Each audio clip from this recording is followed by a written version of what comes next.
Bahay Kubo! Show mo yung bahay kubo! Bahay kubo! Let's go! Pasok tayo, come on.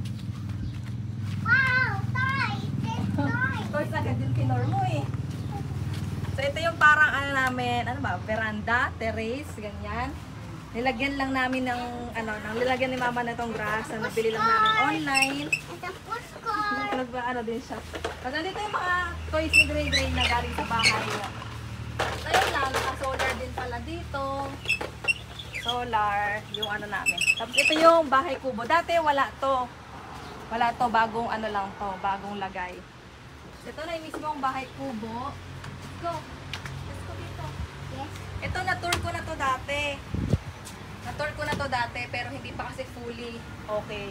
Yan, ito yung living room, yung sala area. Ayan, may mga gamit-gamit pang nakalagay dyan. Tapos, ayan, may mga shelves lang din dito. Same lang din nung tour ko last year. Last year ata yun.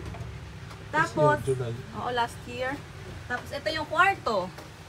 Dito sa loob. Ayan, merong higaan sa taas, meron din sa baba. Tapos, dito sa kabilang side, parang pwedeng lagyan ng mga, mga kumot, unan, dito sa kabilang side. Yan. So, ayan lang, maliit lang naman yung kwarto. Tapos ito yung isa din sa bagong dagdag. Extend. Bukod dun sa harapan, meron dito sa likod. Ito na yung kusina, tsaka CR. Kasi dati wala to. Dun sa last update o sa last year. So ayan, ito, nandito lang yung dining area. Tapos may, pantry. Yan. Yan. Tapos ito meron ding pintuan palabas. Yan, palabas lang to. Ganyan. Para may isa pang exit. Tapos ito, ayan, nandito yung lababo. Tapos ito, mga luto-lutuan. Medyo modern na.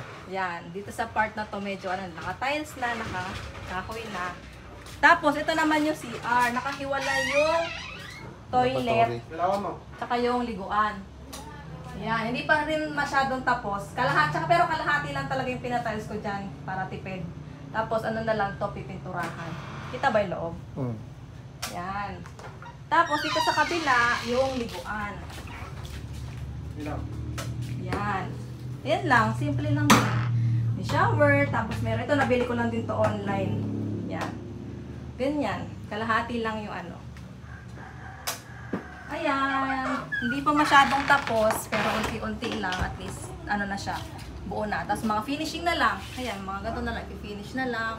Tapos dagdagan na lang natin ng konti pang gamit. Yung wala pa kasing ref dito. Cabinet. Yung mga cabinet. Wala pa kasi masyadong storage. Kaya, ayan lang muna. Tapos nasa mega box lang lahat ng laman.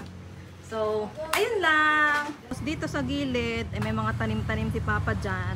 Yan, sa amin din to, pero tataniman daw to ni Papa. Hindi pa naayos hanggang doon sa pinakadulo. Yan, sa may niyog. Yan, hindi ko pa yan napupunta kasi nga maano pa madamo-damo, hindi pa nalilinis. So ayan, magtatanim daw si Papa dito.